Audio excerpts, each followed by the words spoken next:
পড়ালে যে ছাই হয়, সেই ছাই দিয়ে কাপড় চোপড় ভালো পরিষ্কার হয়, আপনার হুইল সাবানের চেয়ে বেশি পরিষ্কার হবে, হয় নয় করে দেখি। এখন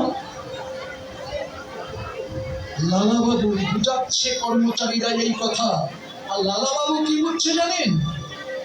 লালাবাবু বলছে, তাই তো সত্যি তো, সারাটা জীবন ধরে আমি শুধু বাসনার গাদা করে গেলাম, আমার এই বাসনাতে কুয়াশা পড়ে গেছে। কি পড়েনি?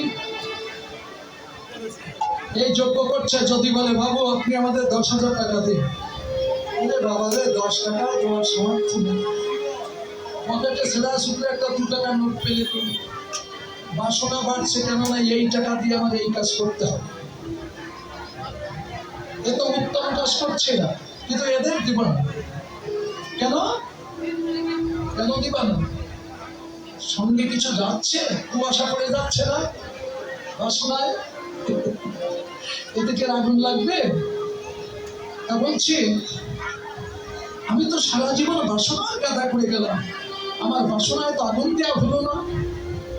এই সারা জীবন আমি পরের জন্য খেতে গেলাম, কখন দেখতে দেখতে আমার আয়ু চস্তে যাচ্ছে, তোরা আমাকে নিয়ে ঘরে চল, আমি আর যাবো না, আমাকে নিয়ে ঘরে চল। লালাবাবুর চৈতন্য হলো একটা ধোপার মেয়ের একটা কথায়, লালার মতো জমিদারের মতো ব্যক্তির সচেতন হলো। তাই কার মুখের ভাষায় কার কখন চেতন হবে কিচ্ছু বলার নেই।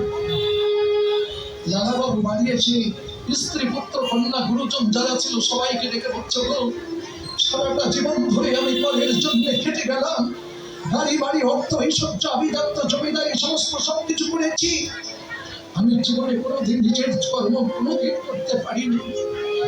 এই রইল তোমাদের জমিদারি, এই রইল কোষাগারের চাবি। তোমাদের কাছে আমার একটা অনুরোধ, তোমরা যেন আমার যাত্রাকালে পিছু ফিরো না।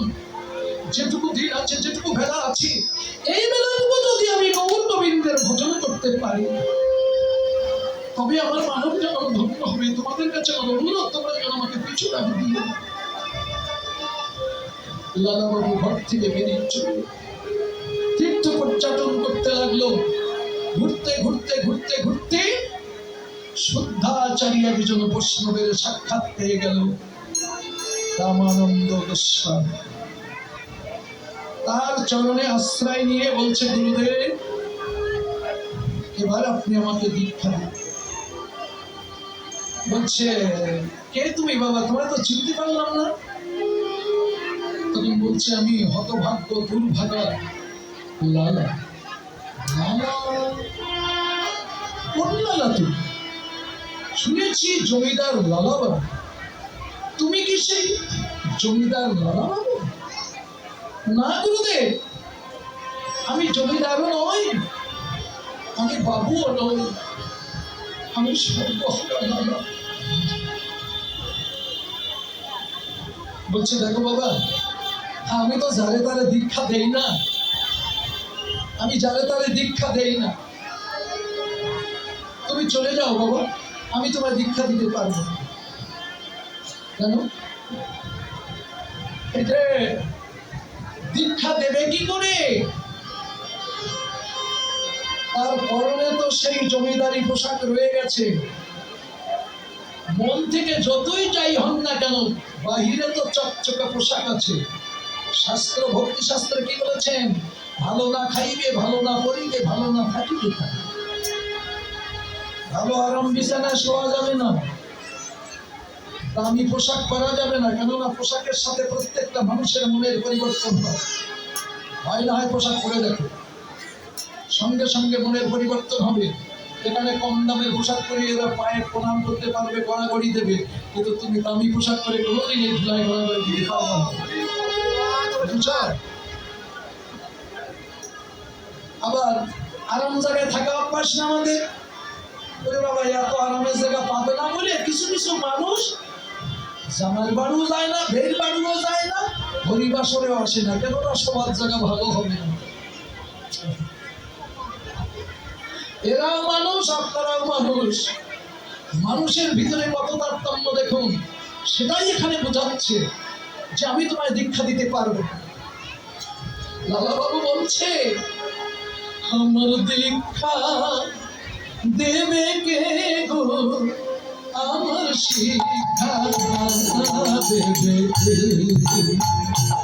আমার শিক্ষা দেবে কে গো, আমার শিক্ষা দেবে কে গো, আমার আমি খুঁজি গো সেই দয়ার গুরুকে, আমি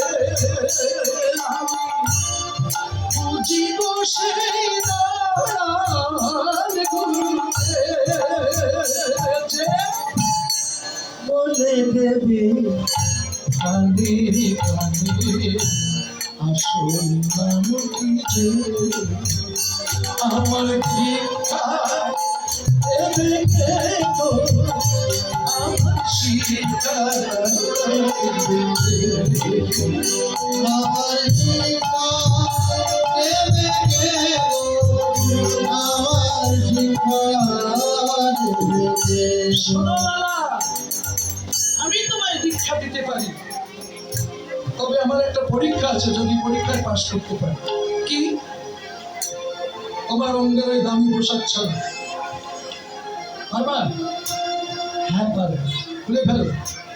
এই যে বেশি দেরি করো না, এই গামছাটা নেই, এই গামছাটা বড় আগে দামি পোশাক ছাড়ো। গামছাটা নিয়ে গুরুদেবের সামনে সেই দামি পোশাক অলঙ্কার সব খুলে রাখলেন, সেই ছেঁড়াতেনা গামছাখানা পরিধান করলেন, পরিধান করে তখন বলছি, এই নাও এই ঝোলাটা নাও, ঝোলা ভিক্ষার ঝোলা, ভিখারির ঝোলা থাকে না, ঝোলাটা কাঁধে বাঁধিয়ে দিলেন, আর একখানা গামছা দিলেন গলায়, এই নাও এই গামছাখানা গলায় দেন। এইবার নিজের দিকে তাকিয়ে দেখো কেমন লাগছে, যে এত দামি দামি পোশাক পরে ছেঁড়া একখানা বাদ দেওয়া গামছা পরেছে, একখানা গামছা গলায় দিয়েছে, ভিক্ষার ঝুলি কাঁধে, একেবারে সর্বহারা দেউলিয়া ভিখারির মতো লাগছে। বলছে লালা, তুমি কি এই দেশে যে প্রজাদের সারা জীবন দুহাত ভরে দিয়ে এসেছো, যে প্রজারা তোমাকে হুজুর হুজুর করে এসেছে, বাবু বাবু করে এসেছে, সেই প্রজাদের দ্বারে তুমি মিষ্টি ভিক্ষা করতে পারবে? হ্যাঁ পারবে। তাহলে দেরি করছো কেন, যাও। লালা বাবু, মানুষের পরিবর্তন কি করে কিভাবে আসে গেল? ভিক্ষার ঝুলি কাঁধে দাঁড়ে দাঁড়ে ভিক্ষা করতে চললেন। মহাজন বলছেন, ওরে লালা বাবু ছিল জমিদার, সারি আসে সোনারি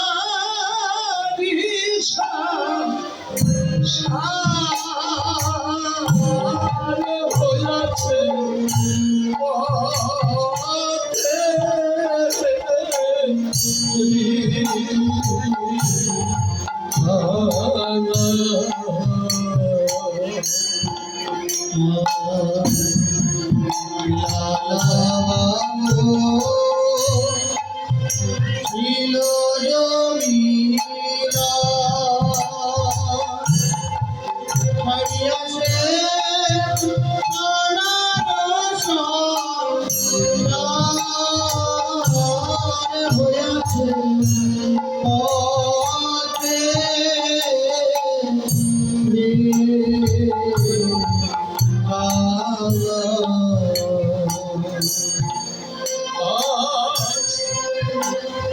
কাঙাল বেশে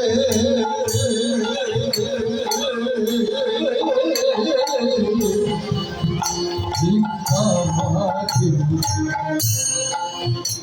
অধিকারে দাঁড়ে, তোমরা ভিক্ষা ভালোবাসে না করো আমারে।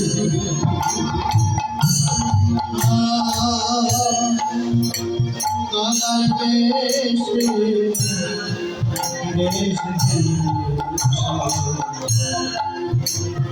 ভিক্ষা মাগিয়ে যা নগরবাসী আমার এক গোষ্ঠী ভিক্ষা দাও।